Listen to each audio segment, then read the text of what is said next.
Pendidikan merupakan aspek yang sangat penting bagi suatu bangsa, karena pendidikan inilah akan terbentuknya generasi muda yang cerdas, berkualitas, dan mampu menghadapi ataupun memecahkan suatu permasalahan. Pendidikan juga memegang peranan yang sangat penting dalam pembentukan karakter, perkembangan ilmu pengetahuan, dan teknologi. Bagaimana dengan perkembangan pendidikan di Indonesia pada masa pandemi? Seperti halnya negara-negara lainnya, Indonesia juga merasakan dampak dari COVID-19 yang menyebabkan terganggunya kegiatan belajar mengajar. Indonesia sempat meliburkan seluruh aktivitas pendidikannya selama kurang lebih 2 minggu. Setelah beberapa waktu meliburkan seluruh aktivitas pendidikannya, Indonesia menerapkan kebijakan baru, yaitu proses pendidikan jarak jauh atau PJJ. Tidak hanya kegiatan belajar mengajar yang terkena dampak COVID-19, tenaga kerja seperti karyawan pun merasakan dampak dari pandemi global ini. Selain disiplin pribadi untuk belajar mandiri, fasilitas dan sumber daya juga tidak kalah penting. Fakta bahwa banyak siswa-siswi terkendala oleh fasilitas yang tidak memadai. Sistem pendidikan online yang terjadi di masa pandemi secara tidak langsung membuat kesenjangan sosial dalam bidang pendidikan semakin merata. Kementerian Ketenagakerjaan Republik Indonesia mencatat lebih dari 2 juta buruh dan pekerja formal informal yang dirumahkan. Hal ini menyebabkan susahnya dalam memenuhi fasilitas pendidikan bagi murid. PHK juga menyebabkan melonjaknya angka putus sekolah selama pandemi berjalan.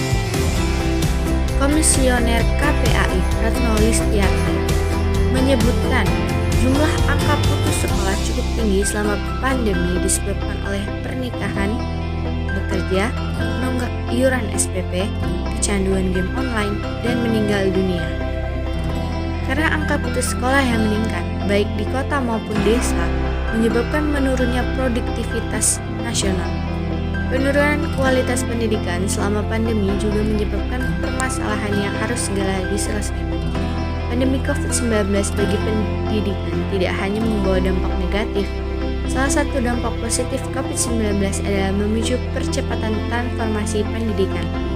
Pendidikan jarak jauh atau PJJ yang berbasis teknologi mengharuskan lembaga pendidikan, guru, murid, dan orang tua murid untuk cakap teknologi. Hal tersebut tentu saja berdampak positif karena penggunaan teknologi dalam pendidikan selaras dengan era revolusi industri 4.0 yang terus merengsek maju. Pada dasarnya, setiap masalah selalu memiliki dampak yang baik dan buruk. Begitu pula dengan pandemi COVID-19 yang sedang terjadi sekarang.